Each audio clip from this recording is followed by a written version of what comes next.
మే, June, July ఈ 3 నెలల యొక్క రాశి ఫలితాలు చెప్పుకున్నాం. ఈ రాశి ఫలితాలు ఎట్లా ఉన్నాయంటే, మే నెలలో మాత్రం గురువు మిథునంలో ఉన్నాడు. జూన్ వచ్చేప్పటికి గురువు కర్కాటకంలోకి వచ్చాడు. మారింది ఈ గ్రహం ఒక్కటే. తర్వాత కుజుడు మే నెలలో మీనంలో ఉన్నాడు కుజుడు. జూన్ నెల వచ్చేప్పటికల్లా కుజుడు మేషంలోకి వచ్చాడు. జూలై నెల వచ్చేప్పటికల్లా కుజుడు మళ్ళీ వృషభంలోకి వచ్చాడు. ఈ కుజుడు వల్ల బాగా ఇబ్బందులు మనకు వస్తున్నాయి. ఏ వస్తువు దొరక్క మనం బాగా ఇబ్బంది కష్టం పడే పరిస్థితి రాబోతుంది ఈ 3 నెలల లోపల. మే, జూన్, జూలై అందరం కూడా భగవంతుడిని పూజించాలి. ఎవరి ఇష్టదైవాన్ని వాడు పూజించాలి. ఈ 3 నెలలు కూడా తప్పనిసరిగా ఇష్టదైవాన్ని పూజించాలి. ఈ ఇష్టదైవాన్ని పూజించాలంటే మంత్రాలతో. ఎందుకంటే జన్మనా జాయతే శూద్ర, కర్మణా జాయతే ద్విజ, వేదపాఠంతో విప్రాణం, బ్రహ్మజ్ఞానంతో బ్రాహ్మణ. అటువంటి బ్రాహ్మణ చేత యజ్ఞ యాగాది క్రతువులు చేయాలి. ఈ క్రతువులు జరిగితేనే మన ప్రపంచం మొత్తం సుభిక్షంగా ఉంటుంది. లేకపోతే మనం తినే ఆహారం కూడా కలుషితమైన ఆహారం, మనం తాగే నీళ్లు కలుషితమైన నీళ్ళు. దీంతో ప్రపంచం మొత్తం నాశనం అయిపోవడానికి బాగా అవకాశం ఉంది. పాశుపదస్త్రం అన్నారు. ఈ పాశుపదస్త్రం ఎట్లాంటిదంటే పరమేశ్వరుడు ఇచ్చాడు పాశుపదాస్త్రం. ఎవరికిచ్చాడు? అర్జునుడికి ఇచ్చాడు పాశుపదాస్త్రం. ఈ పాశుపదాస్త్రం అర్జునుడితో పాటు కర్ణుడికి కూడా ఇచ్చాడు. ఈ కర్ణుడికి కూడా ఇచ్చినప్పుడు భూమిలో ఉన్నటువంటి నేతిని పిండినప్పుడు భూదేవత శపించింది. నీకు అవసరమైన టైంలో నీకు పాశుపదాస్త్రం గుర్తు లేకుండా పోవుగాక. అంతే. భూదేవత నెయ్యి తాగాలనుకుంది. ఆ నెయ్యి పారపోసుకున్నాడు. ఆ నెయ్యి పోవటం చేత ఆ భూమిలో చక్రాలు కూరుకుపోవటం ఒకటి, పాశుపదాస్త్రం గుర్తు లేకుండా పోవటం ఒకటి చేశాడు కర్ణుడు. అందువల్ల పాశుపదాస్త్రం వచ్చి కూడా ఏం చేయలేకపోయినాడు. అర్జునుడు పాశుపదాస్త్రంతో మరి దుర్మార్గులైన దుర్యోధనాది 9 తమ్ములు, తర్వాత ధృతరాష్ట్రుడు, కళ్ళు లేనటువంటి దుర్మార్గుడైన ధృతరాష్ట్రుడిని గెలవగలిగాడు. కాబట్టి మనం ఇప్పుడు ఇస్తున్నది ఏంటంటే, దుర్యోధనాది దుర్మార్గులు, ధర్మరాజు లాంటి మంచివాళ్ళు బతకటానికి మార్గం లేకుండా పోయింది. కాబట్టి ఇప్పుడు యజ్ఞయాగాది క్రతువులు తప్పనిసరిగా జరగాలి. ఇది మాత్రం గట్టిగా గుర్తుపెట్టుకోవాలి. 2026 సంవత్సరం మే నెల కుంభరాశి, ఫలాభవనామ సంవత్సరం కుంభరాశి 2026 సంవత్సరం మే నెల ఫలితాలు చూద్దాం. ఈ మే నెల ఫలితాలకు వచ్చేప్పటికల్లా ఈ కుంభరాశికి ద్వితీయంలో శని ఉన్నాడు. అట్లాగే ఈ విధంగా శని ఉండటం, తర్వాత రాహుకేతువుల మధ్యలో గ్రహాలు పట్టడం ఈ కుంభరాశి కూడా ఇబ్బందిగా ఉంది. కుంభరాశిలోనే రాహు ఉన్నాడు, సప్తమంలో కేతు ఉన్నాడు, ద్వితీయంలో శని ఉన్నాడు. ఇందువల్ల కుటుంబ కలహాలు మాత్రం బాగా వచ్చే లక్షణాలు బాగా ఎక్కువగా కనపడుతూ ఉన్నాయి. దీనివల్ల చాలా ఇబ్బందులు, చాలా నష్టాలు, చాలా కష్టాలు ఎక్కువగా కనపడుతూ ఉన్నాయి. ఈ రాశికి వచ్చేటప్పటికల్లా శుక్రుడు ఒక్కడు తప్పితే ఏ గ్రహం కూడా బాగలేదు. కాబట్టి ఈ దోషం ఎట్లా పోవాలి అంటే, ముందుగా మీరు దాదాపు ఏళ్ళనాడు శని చివరి భాగానికి వచ్చారు. సంవత్సరం గడిచిపోయింది, ఇంకా సంవత్సరంన్నర, 7 సంవత్సరాలన్నరకి 6 సంవత్సరాలు అయిపోయింది. ఇంకొక సంవత్సరంన్నర ఉంది. ఈ సంవత్సరంన్నర మీరు జాగ్రత్త పడాల్సిన అవసరం ఉంది. కాబట్టి జూన్ నెల కంటే జూలై నెలలో ఇంకా ఇబ్బంది ఉంటుంది. మే నెల కంటే జూన్ నెల ఇబ్బందిగా ఉంది. జూన్ నెల కంటే జూలై నెల బాగా ఇబ్బందిగా ఉంది. ఇది పూర్తిగా తెలుసుకోవాల్సిన అవసరం ఉంది. ఇట్లా తెలుసుకోవాలంటే మీరు ఏం చేయాలి? డేట్ ఆఫ్ బర్త్, పుట్టిన తారీఖు, నెల, సంవత్సరం, దాని ద్వారా మీరు డేట్ ఆఫ్ బర్త్ చూసుకోవాలి. ఇట్లా చూడాలి అంటే ఇప్పుడు గోచారం మేము చెప్పేది 25 వంతులే గోచారం, 75 వంతులు గ్రహచారం. గ్రహచారం అంటే మీరు పుట్టిన తారీఖు నెల సంవత్సరాన్ని బట్టి వస్తుంది. అయితే ఈ రాశి వాళ్ళకి పంచమంలో గురు శుక్రుడు ఉన్నారు. ఈ పంచమంలో గురు శుక్రుడు ఉండటంలో శుక్రుడు మాత్రం బాగున్నాడు. శుక్రుడు ఒక్క గ్రహం, రాహు ఒక్క గ్రహం తప్పితే ఏ గ్రహాలు పూర్తిగా బాగాలేవు. కాబట్టి ఈ రాశివాళ్ళు ప్రతిరోజు కూడా శివాలయానికి వెళ్ళటం, ప్రతి శనివారం శనికి అభిషేకం చేసుకోవటం, సోమవారం ఈశ్వరుడికి అభిషేకం చేయించడం, ఇట్లా చేసుకుంటూ మీరు కాలం గడపాలి. తర్వాత మీ డేట్ ఆఫ్ బర్త్ ద్వారా కూడా జాతకం చూపించుకోండి. ఈ కుంభరాశి వాళ్ళు మరి దాదాపుగా 6 సంవత్సరాలు బాగా కష్టాలు నష్టాలు పడి బయటపడ్డారు. ఇంకా సంవత్సరంన్నర ఉంది. ఈ సంవత్సరంన్నర కూడా జాగ్రత్తగా మేము చెప్పింది చేస్తే మీరు అన్ని విధాలా బాగుంటుంది. ఈ కుంభరాశి మే నెలకి పరిసమాప్తం. మరి 2026 సంవత్సరం 11వ నెల కుంభరాశి, జూన్ నెల ఈ పరాభవనామ సంవత్సరం 11వ రాశి కుంభరాశి 2026 సంవత్సరం జూన్ నెల ఎట్లా ఉంది చూద్దాం. ఈ జూన్ నెలకు వచ్చేప్పటికల్లా ఈ రాశి వాళ్ళకి కుజుడు బాగాలేడు, శని బాగాలేడు. కుజుడు శని ఇద్దరూ బాగాలేకపోవటం చాలా కష్టతరం. చెప్పటానికి వీలు కానంత విపరీతమైన బాధలు ఎక్కువగా ఉంటాయి.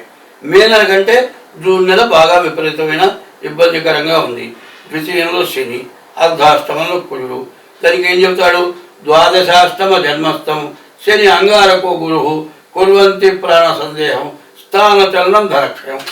మరి ఉండే చోటు నుంచి వెళ్ళిపోవటం, చేసే పని లేకుండా పోవటం, మరి ఆర్థిక పరిస్థితులు ఎక్కువ రావటం, బాకీలు ఎక్కువ కావటం, బతకలేని పరిస్థితి రావటం, ఎవరికి సమాధానం చెప్పలేని పరిస్థితి రావటం, ఇట్లాంటివన్నీ కూడా గోచారరీత్యా ఉన్నాయి. అయితే జన్మలగ్నం డేట్ ఆఫ్ బర్త్ని బట్టి జన్మలగ్నం ఉంది. జన్మలగ్న రీత్యా కొంతవరకు బాగుందనుకోండి, ఆ బాగుండిన వాటికి ఏదైనా తగిన శాంతి చేసుకుంటే మీకు అన్ని విధాలా బాగుంటుంది. కాబట్టి ఈ రాశివాడు ఇంకొక సంవత్సరం ఇబ్బంది పడాల్సిన టైంలో కుజుడు అర్ధాష్టమానికి వచ్చాడు. ఈ కుజుడు వల్ల బాగా ఇబ్బందులు కష్టాలు ఎక్కువగా ఉంటాయి. మరి శనికి 19,000 జపం చేసుకోవాలి, కుజుడికి 7,000 జపం చేసుకోవాలి. ప్రతిరోజు శివాలయంలో ప్రదక్షిణ చేయాలి. మరి నువ్వుల నూనెతోటి శనికి అభిషేకం శనివారం రోజున, మరి సోమవారం ఈశ్వర అభిషేకం ఇట్లా చేసుకుంటూ ఉంటే మీకు చాలా ఇబ్బందులు లేకుండా సుఖంగా బతకగలుగుతారు. 2026 సంవత్సరం జూలై నెల 11వ రాశి కుంభరాశి, ఈ పరాభవనామ సంవత్సరం 11వ రాశి కుంభరాశి 2026 సంవత్సరం జూలై నెల ఫలితాలు చెప్పుకుందాం. ఈ జూలై నెలలో ఎట్లా ఉందంటే శని ద్వితీయంలో ఉన్నాడు, కుజుడు అర్ధాష్టమంలో ఉన్నాడు. ఎందుకంటే ఎన్ని గ్రహాలు బాగున్నా కూడా ఈ 2 గ్రహాలు బాగా అడ్డుకున్నాయి, ముందుకు పోవటానికి వెళ్ళేది. ఎట్లా ఉంటుందంటే ఒక అగాధమైన ఒక గొయ్యి ఉందండి, ఆ గొయ్యి దాటి పోలేము. గొయ్యి దాడదామంటే దాంట్లో పడితే అసలు చదవలేము. ఇప్పుడు ఇది పెద్ద గొయ్యి లాంటిది. ఈ గొయ్యిలో పడితే అసలు బయటికి రాలేము. రాలేని పరిస్థితి వచ్చిందంటే మనం ఏం చేయాలి? దీనికి ఒకటే పద్ధతి, ముందు డేట్ ఆఫ్ బర్త్ ద్వారా జాతకం చూపించుకోవడం. ఎప్పుడు కూడా శనిని కానీ కుజుడిని కానీ ఎవరైతే పూజిస్తారో వాళ్ళకి ఎటువంటి ఇబ్బందులు సమస్యలు రావు. కాబట్టి ముందు శనిని ప్రతి శనివారం శనికి, ప్రతి మంగళవారం కుజుడికి పూజ చేసుకోవడం, శనికి అభిషేకం చేసుకోవడం, సోమవారం ఈశ్వర అభిషేకం చేసుకోవడం, ఇట్లా చేయటం చాలా మంచిది. కాదండి మా దగ్గర రూపాయి లేదు, మేము ఏమి చేయలేము అనేటట్లయితే కనీసం ఎక్కడైనా మారేడు దళాలు దొరికితే తీసుకెళ్ళి ఈశ్వరుడికి మారేడు దళాలు ఇవ్వండి. త్రిదళం త్రిగుణాకారం త్రినేత్రం చ త్రయాయుధం త్రిజన్మ పాప సంహారం ఏక బిల్వం శివార్పణం అని 3 జన్మల పాపాలు పోగొట్టేది మరి ఈ మారేడు దళం.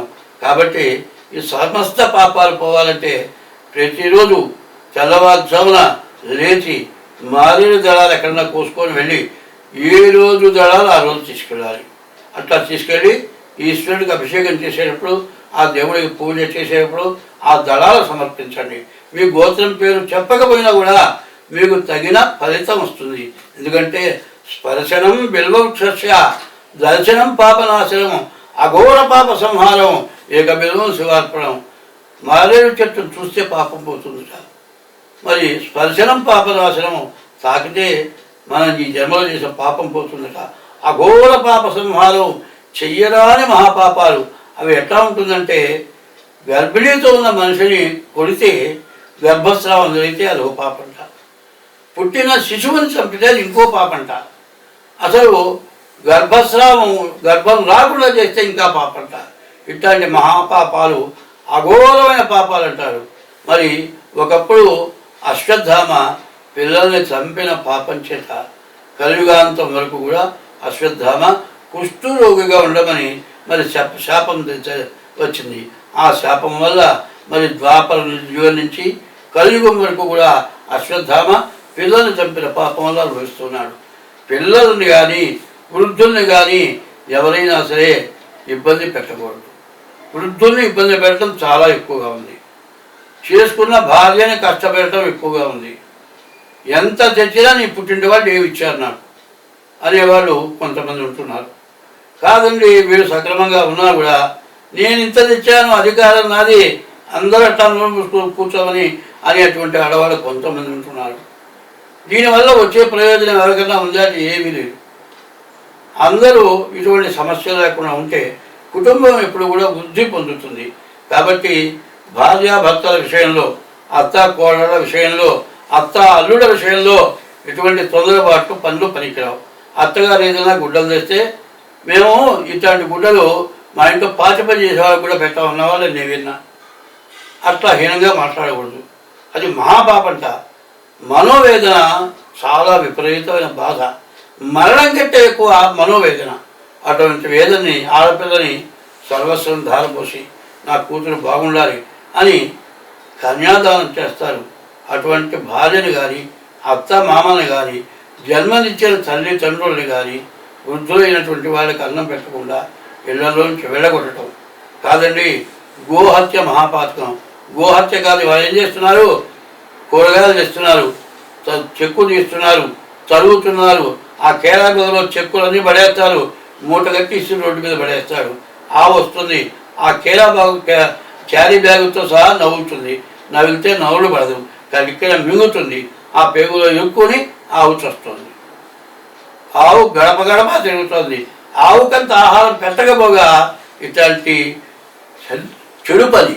అసలు క్యారీ బ్యాగులు వాడటం అంతా తప్పు ఇంకొకటి లేదు. అది భూమిలో క్యారీ బ్యాగులు పడితే ఎన్ని సంవత్సరాలకైనా కూడా అవి మొత్తం మట్టిలో కలవు. కాబట్టి క్యారీ బ్యాగుల్ని విసర్జించడం చాలా ఇబ్బంది చెబుతున్నారు. మరి గోవు మరణిస్తే ఎంత ఇబ్బంది చెప్పండి. నేను కళ్ళతో చూశాను. ఆవు క్యారీ బ్యాగు నోట్లో పెట్టుకుంటూ ఉండగా నేను లాగి పడేసిన రోజులు ఉన్నాయి. బాగా ఆలోచించండి. అడుక్కు తినేవాళ్ళలాగా గోవు గడపలోకి వస్తుంది. గోబ్రాహ్మణేభ్య శుభమస్తు నిత్యం లోకా సమస్త సుఖినో భవంతు. గోవు బ్రాహ్మణుడు కడుపు నిండా తిండి తిని మరి సంతోషంగా ఉంటే లోకా సమస్త సుఖినో భవంతు. లోకంలో సమస్త ప్రజలు సమస్త జీవరాశులు కూడా సుఖంగా ఉంటాయని చెప్తుంది.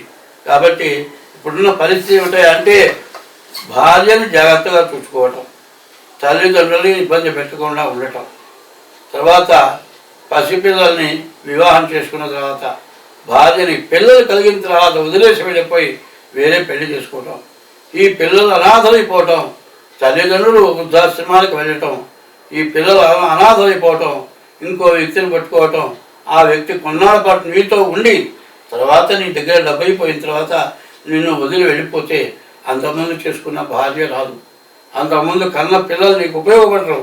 కాబట్టి మన భారతదేశంలో అనాది మతం, ఈ అనాది ధర్మాలు ఉన్నాయి. భార్యాభర్తలంతా ఉత్తమ లేరు. తర్వాత భార్య భరించేది భార్య ధర్మపత్ని. ధర్మపత్ని ఎటువంటిది? ఉన్న దాంట్లో సగభాగం భర్త చేసిన పుణ్యంలో సగభాగం పంచుకుంటుంది, భర్త చేసిన పాపంలో మాత్రం భాగం పంచుకోదు. భర్త భరించేవాడు. మరి భార్యని, పిల్లల్ని, తల్లిదండ్రుల్ని, అత్తమామని కూడా తల్లిదండ్రుల కంటే ఎక్కువగా చూడాలి. ఇటువంటి పద్ధతులు పోయి మనమంతా కూడా చాలా ఇబ్బందులు పడుతున్నాం, చాలా కష్టాలు పడుతున్నాం. పెళ్లి కావడం కష్టం, పెళ్ళి అయిన తర్వాత భార్యాభర్తలు కాపలం చేయడం కష్టం. మరి కొంతమందికి వివాహం కాక 50 ఏళ్ళు వచ్చినా కూడా పిల్లలు దొరక్క, వివాహం దొరక్క బాధపడుతున్నారు. ఇటువంటి పరిస్థితులు ఏమిటాయంటే అందరూ కూడా బాగా ఆలోచించాలి. ఎందుకంటే ఆడపిల్ల ఉండకూడదని అనుకున్నారు, ఇప్పుడు ఆడపిల్లే కరువైంది.